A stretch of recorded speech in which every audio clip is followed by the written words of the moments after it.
Morphology को हम देखेंगे तो मॉर्फोलॉजी क्या है, जितना यहाँ पर देखिए ध्यान दीजिएगा। मॉर्फोलॉजी का मतलब ये है कि पौधे के जितना जड़ है, तना है, पत्ती है इत्यादि पौधे के बाह्य भागों का जो अध्ययन होता है उसे हम कहते हैं क्या, मॉर्फोलॉजी। मतलब पौधे के बाह्य भागों का अध्ययन, जैसे जड़ हो गया, तना हो गया, पत्ती हो गया, तो ये पौधे के बाह्य भागों का अध्ययन। पौधे के बाह्य भाग है कि इंटरनल कि अंतः भाग है, बाह्य भाग है ना। अरे जड़, तना, पत्ती ये पौधे के बाह्य भाग है कि अंतः भाग है, बाह्य भाग है।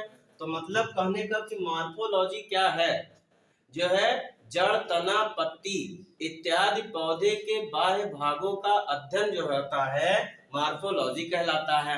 और यहाँ पर आप फिजियोलॉजी में देखेंगे तो फिजियोलॉजी का मतलब ये होता है जैसे प्रकाश संश्लेषण की क्रिया होती है और खनिज लवण होता है।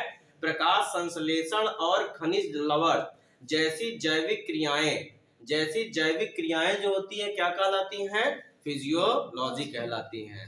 समझ रहे हैं? तो दोनों में अंतर है, इसमें है पौधे के बाह्य भागों का अध्ययन और इसमें है पौधे के अंतः भागों का अध्ययन। समझ रहे हैं? तो पौधे के बाह्य भाग कौन कौन से हैं, जैसे जड़ हो गया, तना हो गई, पत्ती हो गई, तो ये जो है आपका पौधे के बाह्य भागों का अध्ययन है। और ये जो है पौधे के अंतः भागों का अध्ययन। अंतः भाग मतलब प्रकाश संश्लेषण की क्रिया पौधे के अंतः भाग में होती है। समझ रहे हैं? श्वसन जैसी जैविक क्रिया पौधे के अंतः भाग में होती है। तो श्वसन जैसी जैविक क्रिया या प्रकाश संश्लेषण जैसी क्रिया ये पौधे के जो है अंतः भाग में संपन्न होती है। तो इसमें मॉर्फोल इतना बना लीजिए तो मॉर्फोलॉजी में लिखना है। पहला मॉर्फोलॉजी में लिखिए, बोले लिखिए, जड़, तना, पत्ती, जड़, तना, पत्ती इत्यादि पौधे के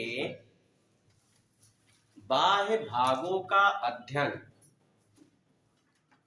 इत्यादि पौधे के बाह्य भागों का अध्ययन मॉर्फोलॉजी कहलाता है। मॉर्फोलॉजी कहलाता है। मॉर्फोलॉजी कहलाता है। फिजियोलॉजी में लिखिए,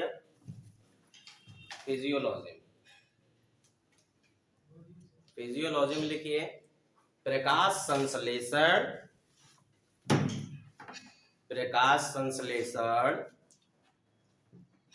कॉमा श्वसन जैसी जैविक क्रिया, श्वसन जैसी जैविक क्रिया फिजियोलॉजी कहलाता है। फिजियोलॉजी कहलाता है।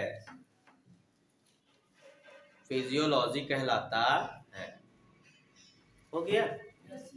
अब हेडिंग आप डाल दीजिए, पौधों के प्रकार। पौधों के प्रकार,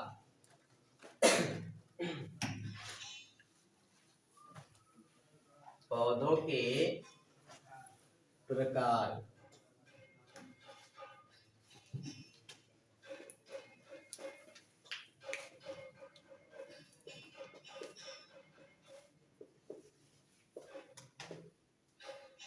पौधों के प्रकार। अब देखिए पौधों के प्रकार में हमने आपको उस दिन बताया था कि पौधों के दो प्रकार होते हैं। एक होता है स्वपोषी पौधा और एक होता है परपोषी पौधा। तो यहाँ पर स्वपोषी पौधे, ये स्वपोषी पौधे, और एक है क्या भाई, परपोषी, ये परपोषी पौधे। तो दोनों में अंतर है कि समानता है? अंतर है ना। तो दोनों में अंतर क्या है, आपको यही चीज आपको देखना है। तो जैसे हमने आपको उस दिन बताया था कि आप ध्यान दीजिएगा, जिस पौधों में क्लोरोफिल पाया जाता है उन पौधों में प्रकाश संश्लेषण की क्रिया होती है। अच्छा, जिन पौधों में क्लोरोफिल पाया जाएगा तो उसमें पक्का है कि प्रकाश संश्लेषण की क्रिया होगी, और अगर प्रकाश संश्लेषण की क्रिया होगी तो पौधा अपना भोजन स्वयं बनाएगा कि दूसरे पर निर्भर रहेगा? स्वयं बनाता है ना। तो जिस पौधे में क्लोरोफिल पाया जाता है उसमें प्रकाश संश्लेषण क्रिया द्वारा वो पौधे अपना भोजन स्वयं बनाते हैं, किसी दूसरे पर निर्भर नहीं होते हैं। तो जिस पौधों में क्लोरोफिल पाया जाता है वह प्रकाश संश्लेषण क्रिया द्वारा अपना भोजन स्वयं बनाता है, और जिस पौधे में क्लोरोफिल नहीं पाया जाता है उन पौधों में प्रकाश संश्लेषण क्रिया नहीं होती है, फिर वो अपने भोजन के लिए क्या होंगे? दूसरों पर निर्भर होते हैं। ऐसे पौधों को हम क्या कहते हैं? परपोषी पौधे। जब कोई पौधा अपने से भोजन अपना ना बना पाता हो और तो ऐसे पौधे को हम कहेंगे जो है परपोषी पौधे, और ऐसे पौधे किसी दूसरे पौधे पर निर्भर होते हैं। वो क्यों निर्भर होते हैं? क्योंकि उनमें क्लोरोफिल नहीं पाया जाता है।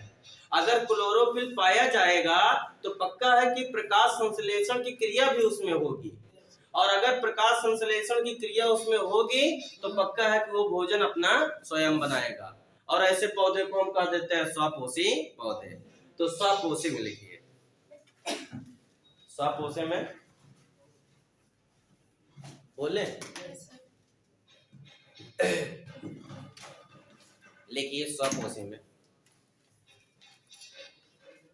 जिस पौधे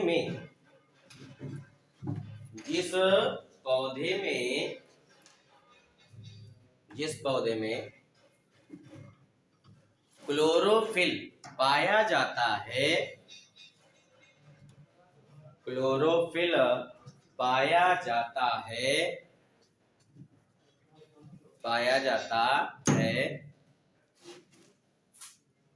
वह प्रकाश संश्लेषण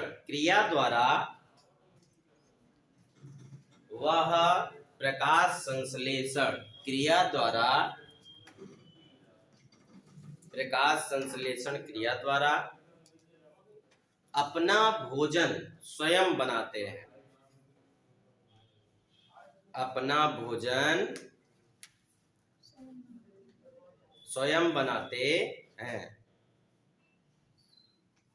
वह प्रकाश संश्लेषण क्रिया द्वारा अपना भोजन स्वयं बनाते हैं। ऐसे पौधों को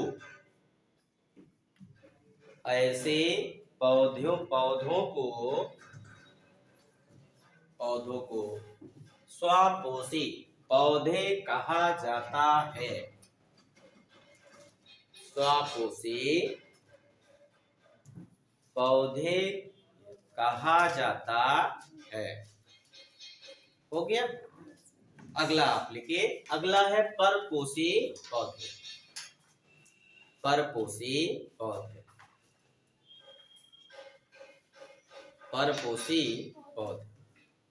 बोले तो परपोषी में लिख लीजिए, ऐसे पौधों में क्लोरोफिल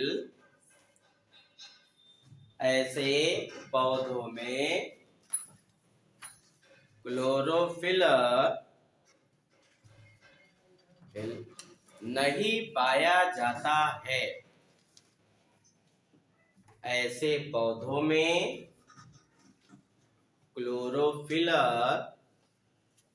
नहीं पाया जाता है, अतः यह पौधे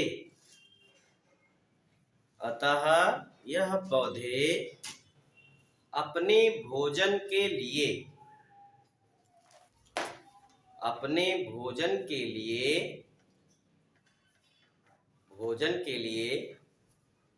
किसी दूसरे पौधे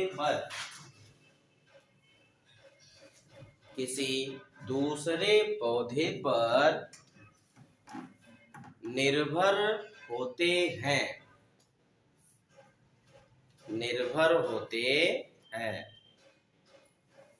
निर्भर होते हैं। हो गया। तो बात हमारी यही है, ये क्लियर है कि स्वपोषी और परपोषी में अंतर क्या है। स्वपोषी पौधे, ये क्लोरोफिल इसमें पाया जाता है स्वपोषी में, जिससे इसमें प्रकाश संश्लेषण की क्रिया होती है। और अगर प्रकाश संश्लेषण की क्रिया किसी पौधे में हो रही है तो वो अपना भोजन स्वयं बनाता है। और जिसमें क्लोरोफिल नहीं पाया जाता है, ऐसे पौधों में प्रकाश संश्लेषण की क्रिया नहीं होती है और ऐसे पौधे अपने भोजन के लिए किसी दूसरे पौधे पर निर्भर होते हैं। और ऐसे पौधों को हम कहते हैं परपोषी पौधे। जो निर्भर होंगे उनको हम कहेंगे वो परपोषी पौधे हैं। अब हेडिंग आप डाल दीजिए, परपोषी पौधों के प्रकार। परपोषी पौधों के प्रकार। परपोषी पौधों के प्रकार।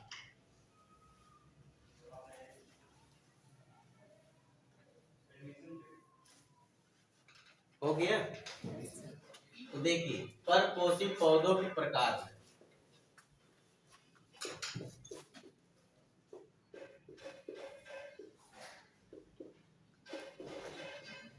परपोषी पौधों के प्रकार, इसमें आप देखेंगे तो परपोषी पौधों के 3 प्रकार होते हैं। जैसे हमने आपको पिछली क्लास में बताया था कि इसके 3 प्रकार हैं। एक है मृतोपजीवी और एक परजीवी और एक जो है कीट पक्षी। तो यहाँ पहला है आपका मृतोपजीवी, ये मृतोपजीवी। और एक होता है पैरासाइट, कहना का मतलब परजीवी, तो परजीवी है। और एक आपका ये है कीट पक्षी, कीट पक्षी। तो ध्यान दीजिएगा तीनों में, ये तीनों जो है तीनों में अंतर है। पहले आप बना लीजिए इसको तो बताया।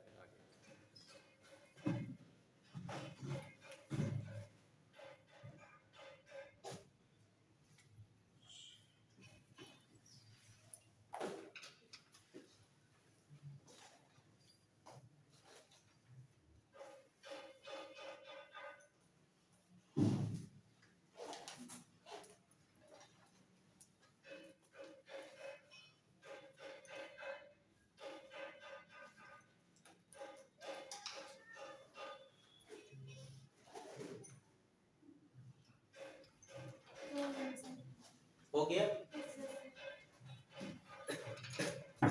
चलिए अब देखिए ध्यान दीजिएगा, पहला आपका है मृतोपजीवी जो सेप्रोफाइटिक कहते हैं।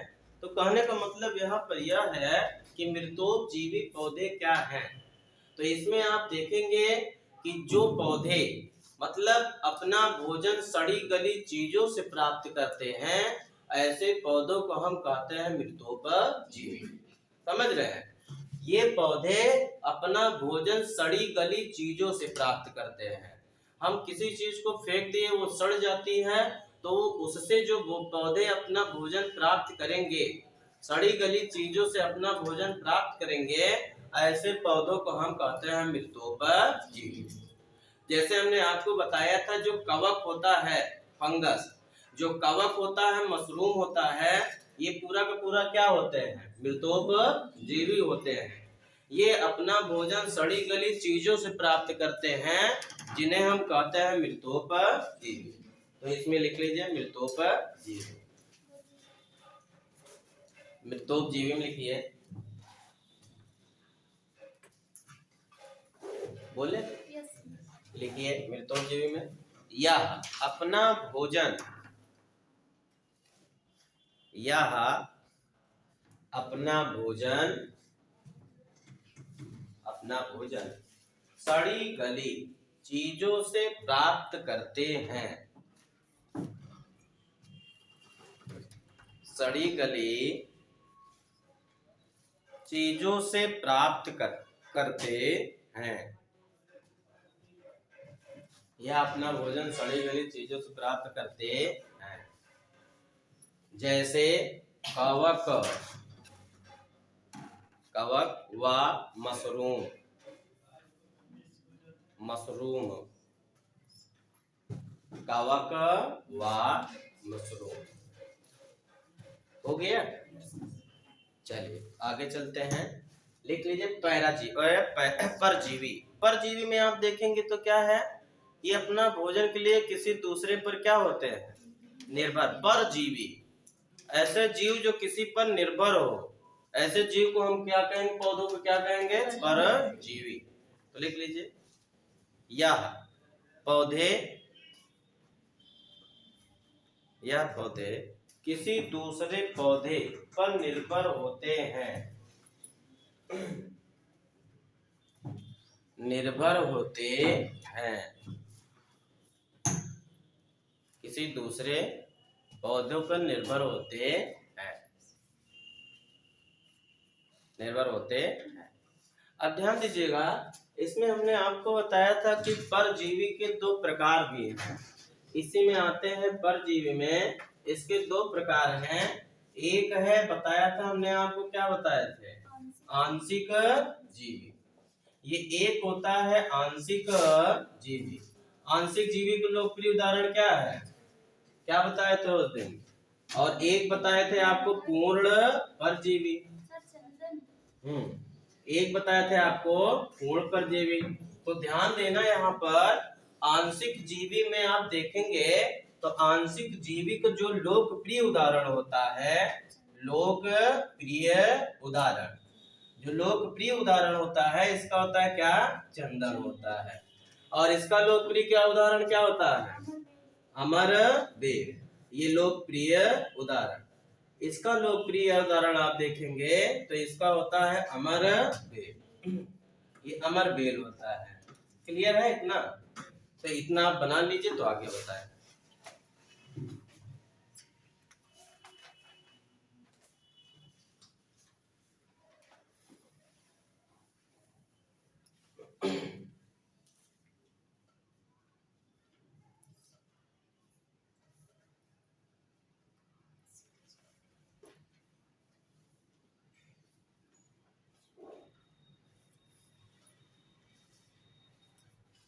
और लोग नहीं आ रहे हैं क्या?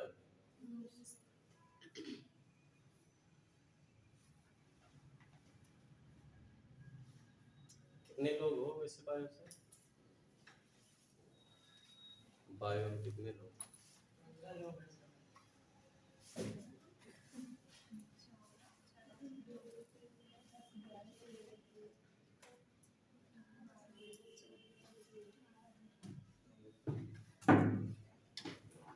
हो गया?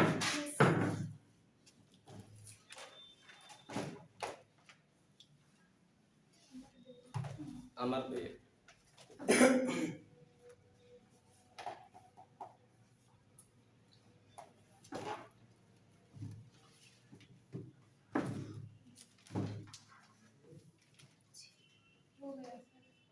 बोले? चलिए, कीट बच्चे में लिख लीजिए। तो कीट बच्ची का पहले मतलब समझ लीजिएगा, उसके बाद लिखना रहेगा। कीट बच्ची का मतलब ये है कि ये जो होते हैं, ये जो पौधे होते हैं, अपना भोजन किससे प्राप्त करेंगे, कीटों से ना। कीट बच्ची है तो अपना भोजन ये कीटों से प्राप्त करते हैं। ऐसे पौधों को हम कहते हैं कीट भक्षी पौधे। आपसे कीट भक्षी पौधे का एग्जाम्पल पूछा, उदाहरण पूछता है कि इसका उदाहरण क्या है।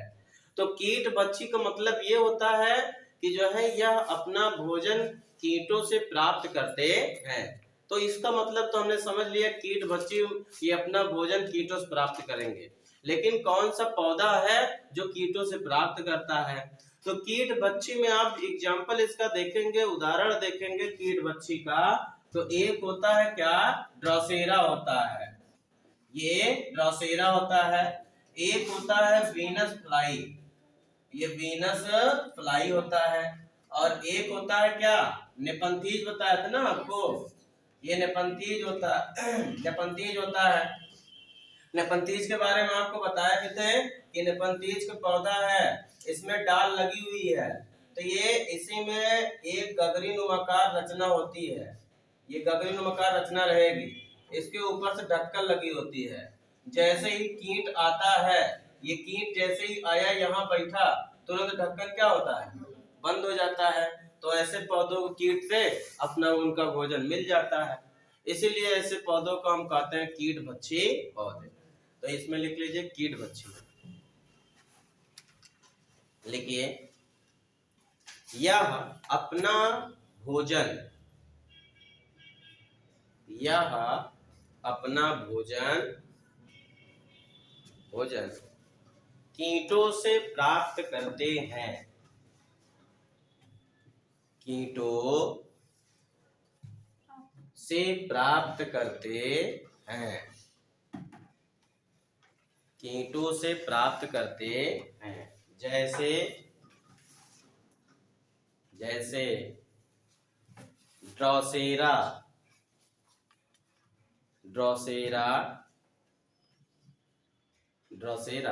कॉमा वीनस फ्लाई,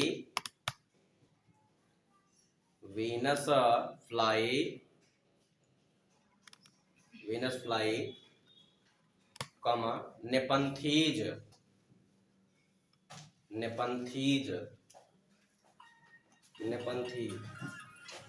हो गया। नेपंथी। तो ये जो तीनों उदाहरण है, ये किसके उदाहरण है, कीट भक्षी। तो इतना आपको ये याद रखना होगा कि कीट भक्षी का यदि उदाहरण आपसे पूछता है तो इसका सबसे लोकप्रिय तो नेपंथीज ही रहता है, ड्रोसेरा है, ये वीनस फ्लाई है। तो ये सभी जो पौधे होते हैं ये क्या होते हैं, कीट भक्षी पौधे होते हैं। हो गया, इतना क्लियर है कि नहीं? चलिए अब हम लोग चलते हैं, देखते हैं पौधों के भाग। तो हेडिंग डाल दीजिए, पौधों के भाग, पौधों के भाग।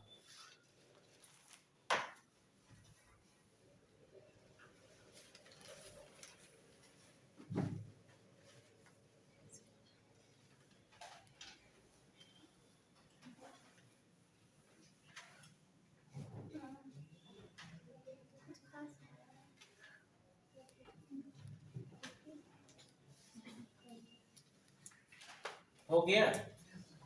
चलिए पौधों के भाग में, पौधों के भाग क्या क्या है, जड़ है, तना है, पत्ती है, और क्या है, फूल और फल है। चलिए देखते हैं पौधों के भाग,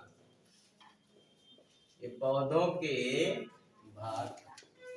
तो पौधों के भाग में हम लोग देखेंगे क्या क्या देखेंगे भाई, जड़, फिर तना, फिर पत्ती, और उसके बाद फूल और फल। तो इतनी सारी चीजों का अध्ययन आपको करना रहेगा, ठीक है। मतलब जड़ का, तना का, पत्ती का, फूल और फल का। तो पहला ये पहले आप बना लीजिए, और उसके बाद हेडिंग आपका पहला रहेगा जड़, रूट।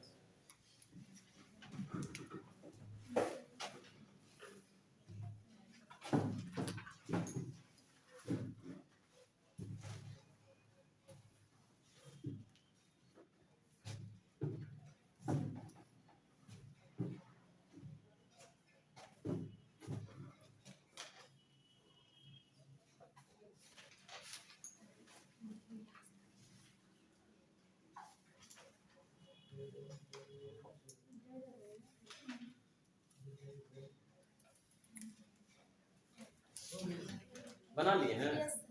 पहला हेडिंग आप डाल दीजिए अब जड़, जड़। हो गया। तो चलिए देखते हैं जड़ के बारे में कि जड़ क्या है। तो चलते हैं यहाँ पर जड़, ये जड़ है। तो चलिए देखते हैं जड़ में, जड़ के हम देखिए भाग देखेंगे। तो पहले भाग में तो एक होता है मूसला जड़, एक होता है मूसला जड़, और एक होता है अपस्थानिक, ये अपस्थानिक जड़ होता है। इसके लिए भी हम समझेंगे इसको बाद में, पहले हम देख लेते हैं कि और भी जड़ में पहले क्या है, पहले जड़ के बारे में।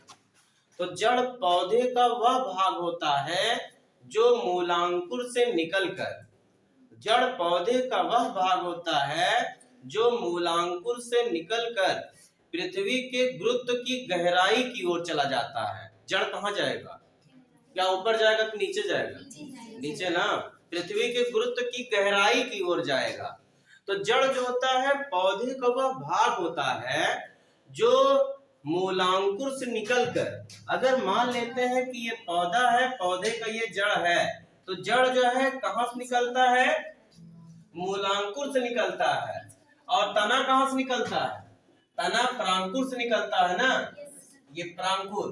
तो प्रांकुर से जो तना निकलता है, तना सूर्य की ओर चला जाता है, और मूलांकुर से जो जड़ निकलती है वो जड़ कहां चली जाती है? पृथ्वी के गुरुत्व की गहराई की ओर चली जाती है, पृथ्वी के नीचे चली जाती है। तो जड़ मूलांकुर से निकलता है और तना कहां से निकलता है? वो प्रांकुर से निकल रहा है ना। तो जड़ पौधे का वह भाग होता है जो मूलांकुर से निकलकर पृथ्वी के गुरुत्व की गहराई की ओर चला जा रहा है। और जड़ ये जो है ये पौधे को क्या प्रदान करेगा, क्या महत्व प्रदान करता है? तो जड़ जो होता है ये पौधों में पौधों को पोषण और आलंबन प्रदान करता है। जड़ के कारण ही पौधे की लंबाई बढ़ती चली जाती है कि नहीं भाई? जड़ ना हो तो कहां पौधे की लंबाई होगी।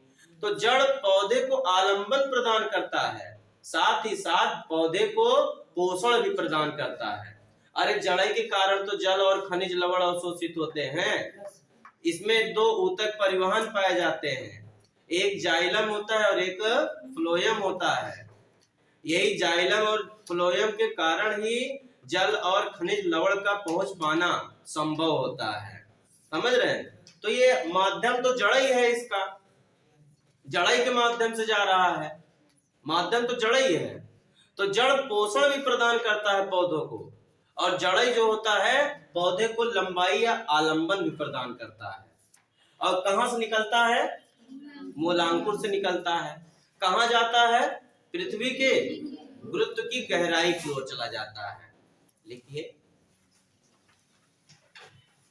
पहले जड़ में लिखिए, जड़ में लिखिए। जड़ पौधे का वह भाग होता है, पौधे का वह भाग होता है, पौधे का वह भाग होता है जो मूलांकुर से निकलकर, मूलांकुर से निकलकर पृथ्वी के गुरुत्व की, पृथ्वी के गुरुत्व की गहराई की ओर चला जाता है। पृथ्वी के गुरुत्व की गहराई की ओर चला जाता है, की ओर चला जाता है। अतः पौधे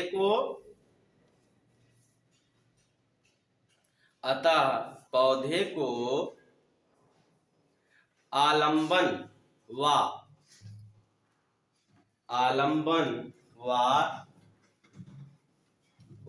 पोषण प्रदान करता है,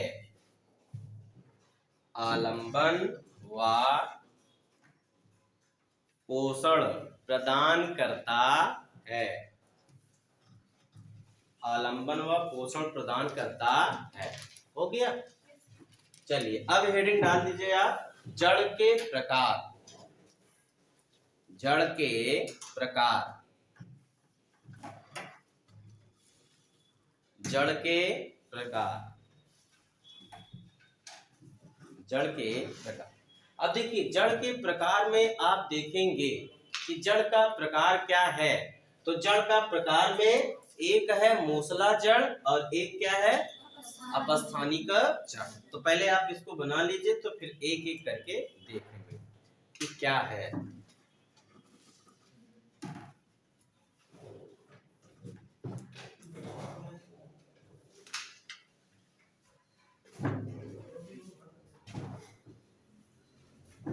बन गया? नोट्स बना लीजिएगा, ठीक है, ताकि एग्जाम टाइम में जैसे भी हो तुरंत आप देखकर आप दोहरा सकते हो, रिवीजन पर कर सकते हो।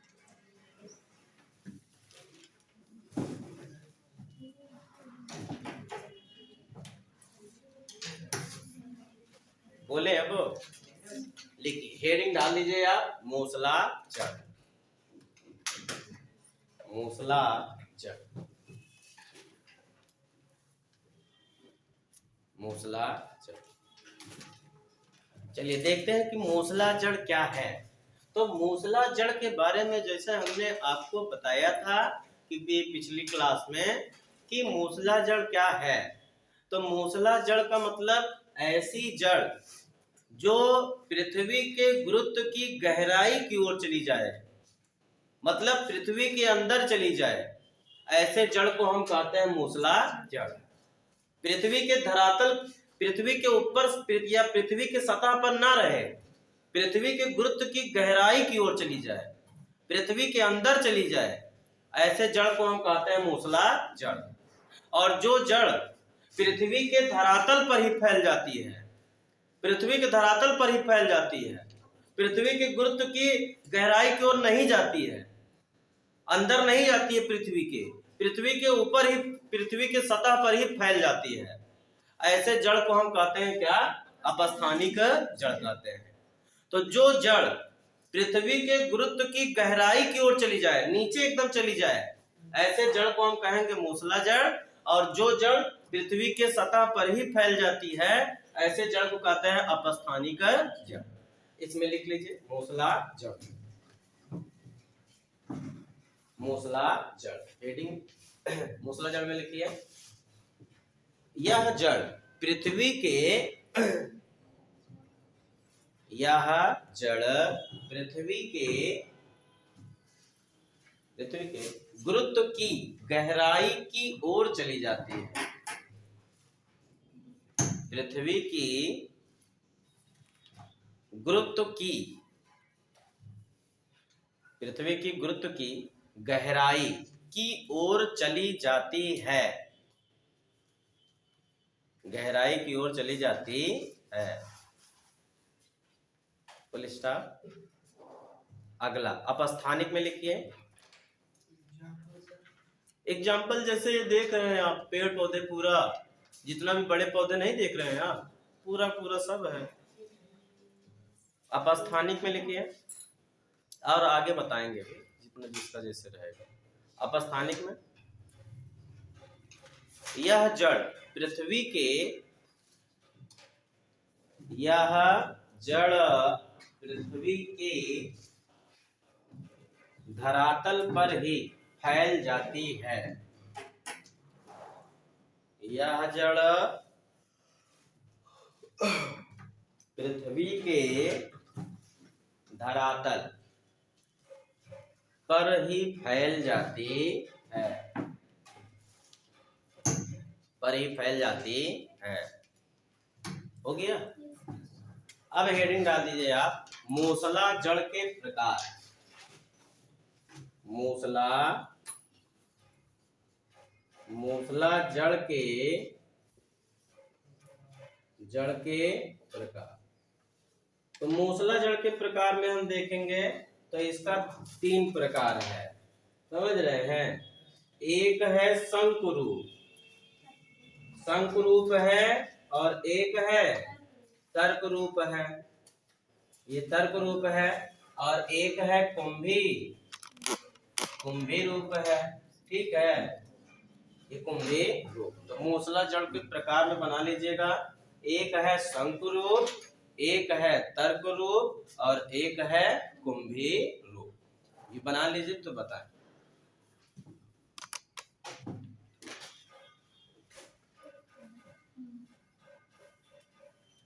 बन गया? शंकुरूप, तर्क रूप, कुंभी रूप।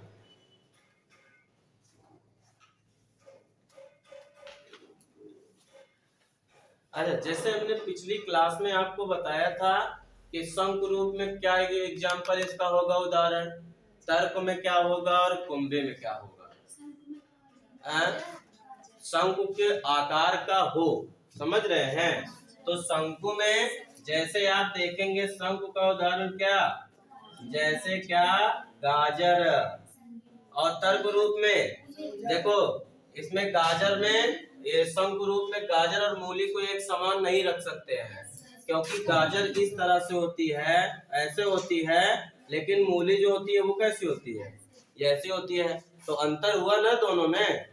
तो यहाँ शंकु रूप में आएगा गाजर और तर्क रूप में क्या आता है, मूली आ जाता है। इसमें सलजम नहीं आएगा, ठीक है। तो ये जैसे सलजम किस में आएगा आपका, कुंभी रूप में है। सलजम और क्या, चुकंदर। ये सलजम चुकंदर, समझ रहे हैं? सलजम चुकंदर आ जाएगा कुंभी रूप में। अच्छा एक बात बताओ आप, ये पूरा का पूरा गाजर, मूली, सलजम, चुकंदर, ये पूरा पूरा क्या है, पूरा पूरा जड़ है ना। हम किसके प्रकार पढ़ रहे हैं, जड़ के प्रकार, मूसला जड़ के प्रकार। तो ये पूरा पूरा जड़ है, इतना ध्यान में रखना, क्योंकि आपसे ये पूछता है तना है कि जड़ है। तो ये पूरा पूरा गाजर, मूली, सलजम, चुकंदर ये क्या है, जड़ है। इतना ध्यान में रखना कि ये जड़ है, तना नहीं है। आगे आपको तना बताएंगे कि तना के अंतर्गत क्या आता है। समझ रहे हैं? तो इसको आप इतना बना लीजिए, तो आगे बताएं।